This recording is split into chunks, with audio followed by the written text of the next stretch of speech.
Just like I said in yesterday's video, Games Press has gotten a hold of Pokemon Sword and Shield as a part of the Game Freak Media Tour, and now the reviews are coming out. We got Eurogamer, we got Game Informer, we have some other sites as well, and the conclusion is, the games are incredible! So, we're going to be breaking that down today. If you enjoy the video, don't forget to leave a like, share it with your friends, comment down below, all of that good stuff. I think this is it. We got less than a month till the games come out. This is when you ignite your hype, you don't turn it off, and you live and breathe until Pokemon, like you live and breathe Pokemon Sword and Shield until Pokemon Sword and Shield comes out. So, I'm not going to go and like read through the entire full article because like copyright reasons, not completely rip them off. What we have is a summary from PokeExperto, and what we have here just sounds amazing. But the first thing I want to lead off with is a little excerpt from the Eurogamer article. Local wildlife is also rather brilliantly imagined, with what seems like one of the largest suites of new Pokemon, I can't reveal them yet sadly, making plenty of early appearances and doing a wonderful job of romanticizing Britain's somewhat mundane outdoors. This is the Game Freak is pulling the shenanigans, guys. I don't know how to feel about that. We have gotten so few Pokemon reveals that a lot of people are worried that Game Freak doesn't have a lot to show. It's just gonna be like Pokemon Sun and Moon. Not a lot of regional variants, not a lot of like any new things, so there won't be too many Gigantamax Pokemon. And then the Generation 8, yeah, we're just gonna have like 60 or 70 of them running around. Might feel a little better than Pokemon Sun and Moon, because a lot of the decks ended up being Legendaries and Ultra Beasts, but there's growing fear that Game Freak doesn't have a lot to show, so they're not showing it. I don't agree with that, you know, I'm just sitting here like, you know what? I trust Game Freak to have a healthy roster of Pokemon, but this exceeds my expectations if we're just seeing new Pokemon all the time from the start. And then that made me think about Pokemon Sun and Moon, because that didn't happen. I was like, wait, how many new Pokemon were on Melee Island? I don't remember it being a lot. It wasn't a lot, so I went through on Bulbapedia, I went through some of the routes, and I mean, there's like less than a dozen Generation 7 Pokemon to be found in the Alola region, because it's a lot of like old Pokemon just mixed in, and we can see that inside of the little information that we have with Pokemon Sword and Shield, but it's like surprisingly little. We got Rattata Alolan, we got Yungoos, we got Pick-a-Peck, we got Grubbin somewhere in here. When we scroll down, boom, we got Grubbin, and then we have Cutiefly, Alolan Grimer, Oricorio, and then Crabrawler, and I think that's it for Melee Island when it comes to new Pokemon. I might be forgetting a few because I'm not like paying super close attention because this is more about Pokemon Sword and Shield, but that means that, you know, a lot of the negativity that people are throwing out about these games probably not going to be founded. I'm expecting dozens of Galarian Pokemon, and I don't even know what this means for Gigantamax. If there's the possibility of having Generation 8 Gigantamax Pokemon, we've already seen some of just the few Pokemon revealed, and Eurogamer's saying, yeah, there's tons of them. You know, one of the largest suites of new Pokemon. And that's just in the first hours of gameplay, and then the Galar region is still massive. So that's some amazing stuff right there. And then the little details. Wonderful. So, first village, Wedgehurst, can save game after choosing the initial Pokemon. Initial forest, Slumbering Weld, Yamper leaves. So that's like this little side thing, you know. Gotta go fetch a Pokemon, gotta go fetch an item, your little mini quest to kind of get familiarized with the game. According to Eurogamer, it starts off pretty much the same, but after like the same as any other Pokemon game, beat for beat almost. But then once you make it to the wild area, after like the first hour of the game, it opens up and things become incredible and unlike any other Pokemon game. Also, they said they made it to the wild area after just over an hour. So on the Pokemon Sword and Shield website, it says average gameplay time takes about 2 hours to get to the wild area. I guess they're factoring that in for like slow playing kids and the people that have been doing these reviews for Pokemon Sword and Shield, their experience with Pokemon, so they're able to get there quick. That means this game does not waste your time. It's not the Melee Island 3-hour tutorial. No, this is 1 hour, wild area, you're on your own, now you're about to get slapped in the face by a level 40 Snorlax. Beautiful. Pokemon in the wild area may have a yellow glow, egg moves, and IVs. So, that's going to be the new feature. And then we don't have any gameplay pictures, so not showing us any pictures, not showing us any new Pokemon, just telling us about how much there is inside of Pokemon Sword and Shield, but this is amazing to me. Because now getting powerful Pokemon is going to be about hunting these rare Pokemon that show up and they have a yellow glow around them. So I don't think it means like not every max. So you're not going to find like a 5, 6 IV, or maybe you can. Maybe Game Freak made it possible to finally get a 5 or 6 IV wild Pokemon like that. But it means like if you see that Pokemon, it's going to have some max IVs, it's going to have egg moves, it's going to have other really beneficial characteristics for that Pokemon. And that also makes me wonder, or not makes me wonder, that makes me think it feels a lot like the Dex Nav. So when you see like the rustling grass and you have a big combo built up and then you start getting like some ridiculous IVs and egg moves and held items and stuff, it's just going to be like that, but naturally happening in the wild area as you see this aura around it, which is reminiscent of Pokemon Let's Go Pikachu and Eevee. Pokemon appear in the overworld, and then if they have like a red or blue, that's a size difference, but with this you're looking for yellow, so you're like hunting down for the rare Pokemon. That is really cool, and they said they only saw a few of them through their playthrough, so they are kind of rare, which means this could preserve the value of breeding, and also just really collaborative effort. Why do hackers have to ruin the game? Like, why do they want to destroy such a pure Pokemon experience? Because imagine that, like, you and your friends, you're searching in different areas of the wild area to get these Pokemon, and then once you build that up, that's how you get your breeding decks going, and then now you're just set up. Now you can start getting very powerful Pokemon, or maybe, like, as you progress through the game, as you do other things, some other features coming into play, and then that means you can get 4 or 5 IVs just naturally like that a bit more commonly. It looks like there's going to be a playstyle for everyone. I just love that idea of actively going out and searching Pokemon. I loved catch combos in Pokemon Let's Go Pikachu and Eevee, and this just seems to be what Pokemon needed for getting competitive Pokemon and making the game really fun. So Diesel is a wild area in Pokemon Sword and Shield. You can access the PC at any time. They made the wild, like, I love Pokemon Let's Go Pikachu and Eevee. I'm going to keep saying that because it's my second favorite Pokemon games behind Heart Gold, Soul Silver, and they're just making it to where, like, those really awesome features from Let's Go are also in Pokemon Sword and Shield, because remember, guys, Let's Go is a main series game. People don't like the facts, but that's the facts, and it looks like it's spilling off positively into future Pokemon games. People are like, oh no, Pokemon's ruined and the main series sucks now. Now the opposite has happened. The best amazing things of Pokemon Let's Go are now making Pokemon Sword and Shield even better. Don't know about this. Watt counter to get camping items and ingredients, or camping items and ingredients. So I guess if you're just like running around, you're generating things, and maybe that's like a currency or something you get to exchange for it. Overall, that's like really cool idea. So wild area is amazing. Like everything you do out there, you're catching Pokemon, you're generating items, you're playing with your friends because it is real time. I wouldn't say MMO, it's not like massively multiplayer online, but it's real-time online with your friends in the wild area, and then you're just getting rewards all over the place. Types of Pokemon counters in Pokemon Sword and Shield, Pokemon Invisible, Pokemon hidden in the grass, Pokemon with the exclamation point you can challenge if you want or move from them. Care in the wild area, since you may reach an area with Pokemon of too high of a level. We already know about that, we've seen that, that's on the Pokemon Sword and Shield website. So we're getting like decent amounts of information compared to what is new and stuff. I didn't know how to feel about this at first. You know, in the wild area, there's a chance that you'll run into a Pokemon that's too powerful.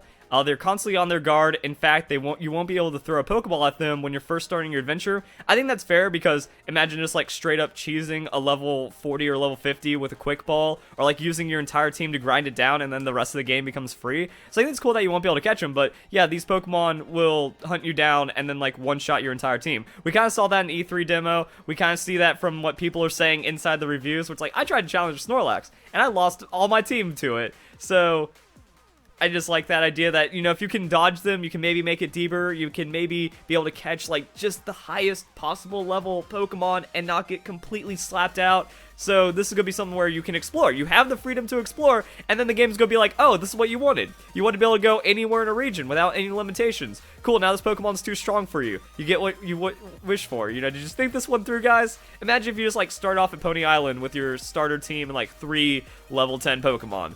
It's fun. It's a little exciting that way. But the way that the damage calculation formula works is that you don't stand a chance, but the opportunity is there because the game is super open like that. It's awesome. So we got that. Your opponent challenges you shortly after choosing your initial Pokemon. Use this 2 Pokemon. You can soft reset before to try to get better IVs, nature, or shiny. So shiny Pokemon, soft resetting still seems possible. I wonder if it's viewable in the overworld. Didn't have those little extra details unless it's like buried somewhere in here. I'll like go through and see what else comes out from other players, because when I did my video, people were like, oh yeah, Dan TDM, he said that he got to play Pokemon Sword and Shield. Now, I don't think it's going to be like Let's Go. Let's Go doesn't bring anything new in the first couple hours of gameplay, if not throughout most of the game, which is completely fine for Pokemon Let's Go. So they were able to upload like just a raw first hour, first couple hours, first couple of towns of gameplay, you know? They were able to play up to Brock. They were able to show a little after Cerulean City. But with this, they can't do that. So I'm wondering how those YouTuber reviews are going to go, and if they're going to be allowed to spoil anything. Like, that'd be really cool if, like, certain media outlets got to spoil, like, one new Pokemon or something. But we're not even seeing that from the multiple people that have already covered the game. Either way, this is cool. They note that, like, using 2 Pokemon instead of 1, how did that? So also kind of upgrading the game's difficulty just a little bit. It is confirmed that you can whistle to the Pokemon to attract them. You can use Nintendo Switch Pro Controller. That's already known, especially because there's like a Pokemon Sword and Shield Pro Controller. It'd be really weird if they sold that and you couldn't even use it. So Dynamax Phenomenon is activated in Sword and Shield after seeing a shooting star. So Dynamax Phenomenon is new, and that's why you also, I guess, need to make it into a certain part of the game until it becomes available, and then that's, I guess, everyone. That's going to be the story. So the story's going to be about Dynamax. Hopefully it's not too heavy-handed. I want the story to be about me. I want the story to be about my gym challenge and my free adventure and nothing holding me back because, you know, an evil organization is being jerks. If it's just Team Yell getting in the way whenever one of my rivals shows up, I'm more happy with that than any other story that Pokemon could provide us. Pokemon Healing Screen and the Pokemon Center. Also, I'd be down with like a post-game story, but let me enjoy my playthrough for as long as I can before you start shoving that in my face. So I'm guessing, you know, the professor's going to show up, all these other things going to show up. That's going to be the first hour, and then it's like, okay, that was weird. Wait, yeah, Dynamax Phenomenon activated after seeing a shooting star. Is this actually, I'm actually wondering if this is when you see the shooting star, because the arenas, they can already accommodate Dynamax Pokemon. They can accommodate, and like, all people are already familiar with it. And Champion Leon already has a Charizard. So maybe like that's the backstory about it. That could also be something where it's like, oh yeah, like there was a shooting star years ago, and now all these weird things are happening. So here's how it works. So we got some world building going on. Interiors of your house, so I mean we get some extra little screenshots that look pretty cool. It seems that the sharing of experience cannot be deactivated. This was confirmed from the Game Informer interview a couple weeks ago. Another image of Galar's initial Pokemon selection. That looks cool. If you could see that shiny, that'd be dope. And then that means you're like just 3 resetting Pokemon at a time, but soft resetting takes a little longer than normal because it's a Nintendo Switch. Your adventure Pokemon Sword and Shield begins with a talk of President Rose in a stadium. So information we already know about, stuff like that. And then this, in the wild area, you can see your friends exploring in real time. We saw that at E3, but I was kind of skeptical as to how much of that is possible. It looks like it's you and 3 other friends, so pretty much a raid squad being able to run around as much however they want. I'm wondering, like, yeah, how that's going to go. Can someone be like super far away and then they'll just like pop out of graphics, but they can still be interacting with you in the area? And then you kind of have to like group up or do anything like that. So this could be the thing. And I guess they use the Ycom. They make a call like, yo, I found a Pokemon Den. This has the good Pokemon. Everyone join up. And then like you automatically summon or teleport or quick travel there when it gets set up. You know, this looks like it's going to be really fun. It looks like it's going to be really exciting to see how all of these things come together. But I mean, we have multiplayer Pokemon. It's been like this since June. How is anyone against these games for any reason? According to Representative TPCI, Wild Area would be twice as large as a region in Breath of the Wild. We gotta do a video on that later.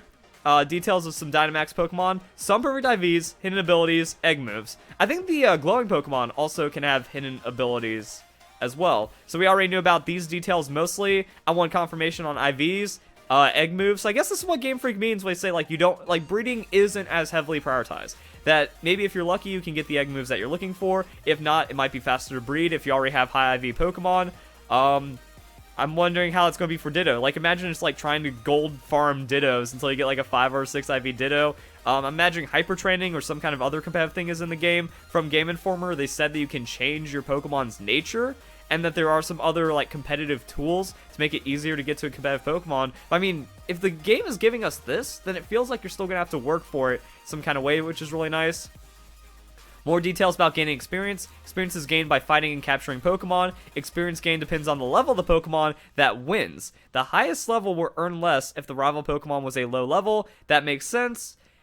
that also kind of crushes my dream of maybe like fighting through a level 30 or 40 wild Pokemon and then jumping like 10 levels. But that's not really how Pokemon has ever worked. But I wanted to see like if there's a way of cheesing it through the wild area. Still might be, but we don't really know. Also, if you don't want your Pokemon to gain experience, just put them in the PC box, especially in the wild area, where you can activate that at any time.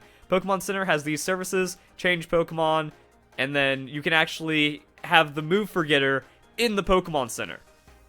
So much cool stuff. We don't have to like fly around. We just go to the Pokemon Center, forget moves, set up competitive, GG. Image of Wild Onix and Galar. Beware of getting into advanced areas with high level Pokemon. And then what do we got here? Pokemon Sword and Shield, you have a feature that will alert you to the weather that'll be going on in the next hours of play. This is going to be crazy. I think it's like real-time IRL weather, so you have to use like the weather forecast inside of the game, and that also might be, I was about to say, that might be beneficial against hackers, except if hackers just start tweaking the weather, they can go through a week spawn of Pokemon in like an hour. But I mean, at least from a natural state of play, this could be really interesting, because everything won't be known, everything won't be unlocked immediately, and then you do have to play through the game, you do have to plan for it, and then you have to keep on checking on the wild area, like, oh man, this Pokemon spawns in snow, and it's not going to be snowy. I don't think it's going to be like weeks, maybe like throughout an entire day or two, all the weather will eventually happen, so it's like, oh man, it's going to be snowing at 8 p.m. Need to make sure I get that if I want to get my Cryogonal. And I'm guessing since there's so many more new Pokemon than expected, and a lot of existing Pokemon like this, it's just going to be a massive dex, everything like that. I don't think the reviews talked about like how many existing new Pokemon, but I mean, I don't know. I imagine that they didn't have a list, and they're like, ooh, that Pokemon's been confirmed. Ooh, that Pokemon's been confirmed. Multiply that by 23 over the amount of trailers and new information that we have, and there's 523 Pokemon in the Galar Dex, not including the 115 Generation 8 Pokemon. But I can't wait to see it, guys. I can't wait to see all the new Pokemon, and apparently they're just good. And then we get to see all of them, and now all of this other stuff is pretty insane. So I want to do more videos breaking down some of the more specific information. Leave a like you already did, hopefully. Subscribe, turn on notifications. There's a lot going on, and Pokemon Sword and Shield are the perfect games, and I don't understand how there's no hype around them right now. So guys, enjoy the video. Hope you all have a nice day. Thank you very much for watching.